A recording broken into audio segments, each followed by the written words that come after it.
là là. Il n'y a jamais de bonnes nouvelles en ce moment, mais bon. On s'adapte, on s'adapte. On essaie de voir le mal, enfin le bien dans le mal plutôt. Ouais, ça commence bien. Ça, c'est les vidéos du matin. Ça, c'est beaucoup de cagades en perspective. Salut à toutes et à tous, c'est Vince Attack. Et aussi pour parler du couvre-feu. Oui, alors, du couvre-feu et son impact qu'il aura dans notre football. Parce qu'il va se passer plein de choses. Voilà, forcément. Vu qu'il y a des grosses villes, les grosses villes sont principalement touchées. Et en Ligue 1, les plus gros clubs, ils sont dans les plus grosses villes. Donc voilà. C'est intéressant d'en parler parce que ça aura automatiquement un impact sur notre football. Donc on va lire ça, on va découvrir ça tous ensemble. J'ai un article Foot Mercato, comme souvent. Le lien, bien entendu, dans la description. On va attaquer tout ça. Au passage, je vous ai pas fait encore le débrief de l'équipe de France, c'est pas bien. Mais j'ai pas eu le temps de le regarder, j'ai fait autre chose. J'ai autre chose à faire. Et je m'en mords un peu les doigts parce qu'apparemment il était pas si mal que ça ce match. Alors si vous l'avez vu, dites-moi dans les commentaires. Le plus important, c'est que les Bleus aient gagné. Voilà, on est très bon. Écoutez, même si des fois ça doit jouer mal, au moins on gagne et en compétition, ben, ça sera bien de à l'Euro si on a ces mêmes performances, on fera chez tout le monde, on pourra aller au bout. Si on fait comme ça, hein, y a beaucoup de chance quoi. Donc voilà. Mais bon, j'ai regardé un petit résumé du match, ça avait l'air voilà, il y avait l'air d'avoir une bonne ambiance dans l'équipe et tout. Voilà, classique Grisou Mbappé, là c'est très classique équipe de France qui marque. Ça fait plaisir. Ouais, c'était la parenthèse équipe de France, mais je vous le dis honnêtement, je l'ai pas vu, voilà, j'ai pas le temps. Je suis honnête avec vous. Mais si vous l'avez vu, n'hésitez pas à me le dire ce que vous avez pensé de ce match dans les commentaires. C'est là aussi pour ça, voilà. Je suis une petite aparté. J'allais pas en faire une vidéo exprès alors que je n'ai pas vraiment vu le match à 100%. Voilà, je préfère être honnête avec vous. Donc, un article Ligue 1, Ligue 2, Ligue des Champions, les conséquences du couvre-feu. Le président de la République l'a donc confirmé. Suite à un regain de l'épidémie de Tussikivirus, un couvre-feu sera instauré dans certaines régions françaises entre 21h et 6h à partir de samedi prochain. Cela a-t-il un impact sur les matchs de football programmés le soir? Peut-être bien. L'annonce de l'intervention du président de la République, Emmanuel Macron, ce mercredi soir à la télévision, était synonyme de nouvelles mesures pour enrayer le regain de la pandémie du Tussikivirus. Et parmi les mesures les plus drastiques évoquées par les médias, l'idée d'un couvre-feu se renforçait au fil des heures. C'est vrai que toute la journée, tout le monde parlait que ça. Et moi, je croyais que ça allait être dans toute la France. Bon, parce que moi, je suis à Limoges.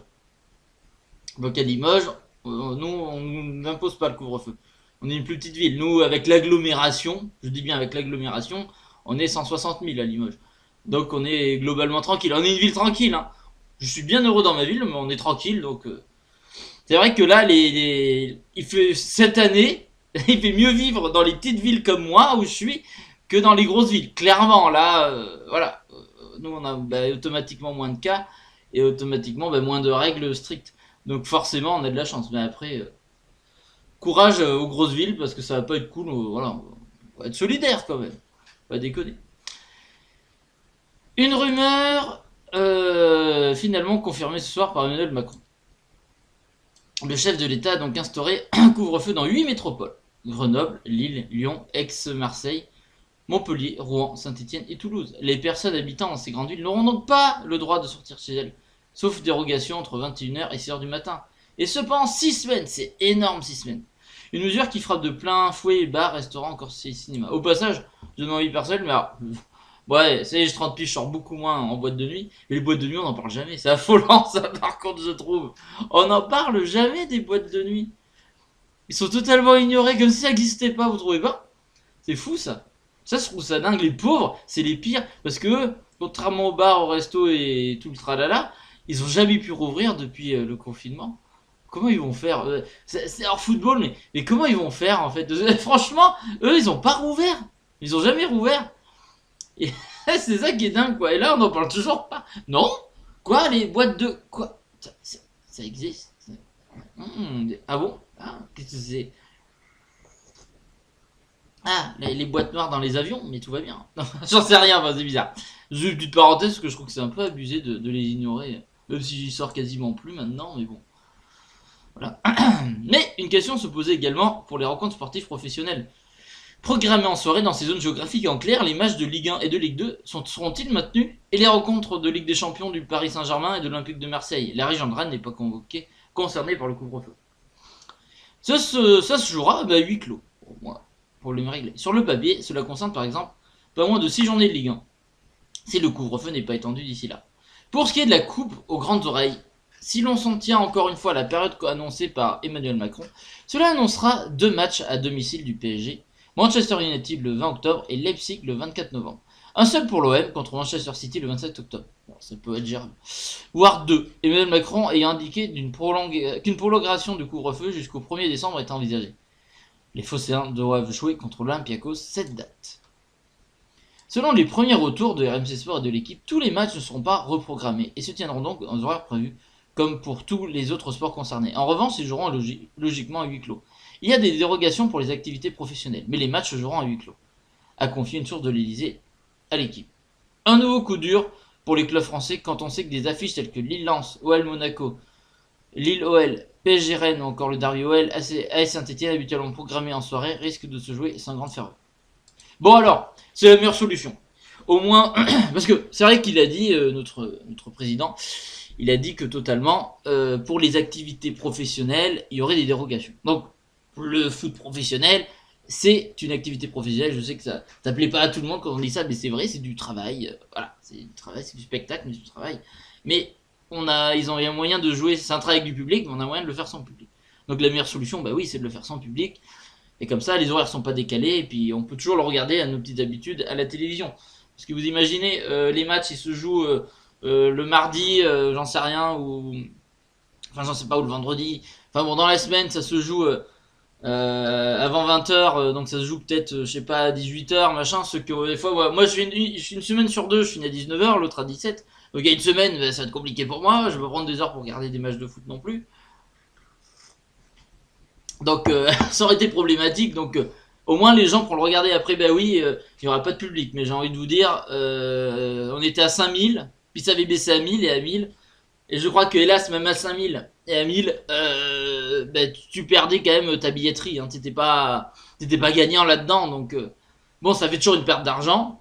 Et ça faisait toujours un peu de public, ce qui faisait un peu d'ambiance dans le stade malgré tout. Il n'y avait plus besoin de mettre la fausse ambiance. Quand il y avait un peu de public, même à 1000 ou à 5000, ils arrivaient à créer une petite ambiance, ça s'entendait dans le stade. C'était pas extraordinaire, mais c'était quand même pas mal.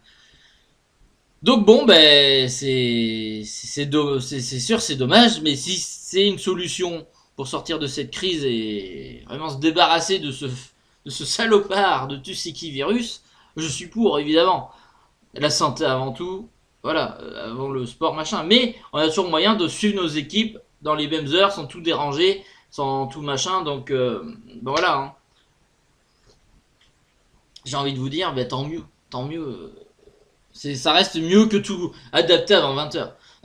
Mais comme je vous dis, ben, ça reste une activité professionnelle, donc il n'y a pas de raison de décaler ça. Donc finalement, pour ceux qui, pour moi, qui habite à Limoges, qui voilà, ben, moi j'ai pas de couvre-feu machin, et en plus, ben moi j'ai pas de club de foot, donc Lyon, surtout je les suivais. La plupart du temps dans ma vie, j'étais 2 fois à Lyon, une fois à Gerland, une fois au Groupama Stadium. Donc je vais pas les voir régulièrement. Donc moi personnellement mon quotidien ne va pas être impacté. Après ça fait quand même chier qu'il n'y ait pas de public, machin, c'est mieux avec du public. Je rêve du retour des stades, plein comme un œuf, avec du public à fond, des banderoles, des tifos, même les fumigènes me manquent, enfin tout. Donc voilà, à part les bagarres, mais voilà, sinon. Mais ça va pas impacter, excusez-moi, petit ok. Ça va pas impacter moi mon quotidien de supporter de foot parce que moi je le suivais globalement à la télévision. Et c'est sûr que pour ceux qui allaient au stade, c'est chiant, mais après petit à petit t'étais revenu à 5000, à 1000, bah, ça a été progressif en quelque sorte, donc c'est pas très embêtant. Bref, n'hésitez pas à me dire ce que vous en pensez dans les commentaires, finalement je trouve que c'est pas dramatique finalement, c'est gérable. Donc voilà, moi rien de grave, enfin rien de grave. Si la situation est grave, si on en arrive là, et le couvre-feu, j'ai le ok pendant la vidéo, c'est pas grave, je laisse. C'est courage surtout à ceux qui vont avoir le couvre-feu, ça va pas toujours être marrant de pas sortir le soir, voilà, surtout quand t'es jeune et tout. Pas marrant, faut l'avouer, voilà, puis même à tout âge, t'as envie de sortir, d'aller au resto le soir, j'en sais rien, t'as pas envie de regarder l'heure, donc... Après le tout c'est aussi courage à ceux qui sont malades, courage de la santé avant tout. On va s'en sortir, c'est une année, bah oui à la con on va le dire. Et franchement une année crevante, fatigante, agaçante, frustrante. Donc voilà, ben, courage à tout le monde, soyons solidaires, et voilà, et si on peut s'adapter comme le fait le foot là, ben, au moins on pourra toujours regarder nos matchs à la télé, ça nous changera les idées. Voilà. Et pour ceux qui, ben, le couvre-feu est à 20 h, au moins ceux qui sont fans de football, ils pourront regarder ben, leur match le soir, et ça leur changera les idées. Ça leur fera des soirées foot. Ce sera pas des sorties, mais ce sera des soirées foot. Et ben c'est mieux que rien, et voilà, ben, ça fait chier, mais au moins on pourra se consoler, les gens pourront se consoler ceux qui peuvent pas sortir après 20 h avec une soirée foot. C'est au moins c'est maintenu grâce à ça. Donc voilà, bref, écoutez, n'hésitez pas à laisser un pouce bleu, partager la vidéo, vous abonner. Et puis prenez soin de vous, surtout en ce moment, faites attention à vous. Prenez soin de vous et de vos proches, mais voilà, pensez à vous. Faites attention, voilà. Je veux que vous soyez en bonne santé, c'est le plus important. Le foot est intéressant, mais pas ça. Mais bon, si on a du foot, ça va nous aider à s'en sortir. Allez, salut à toutes et à tous, gros bisous tout le monde.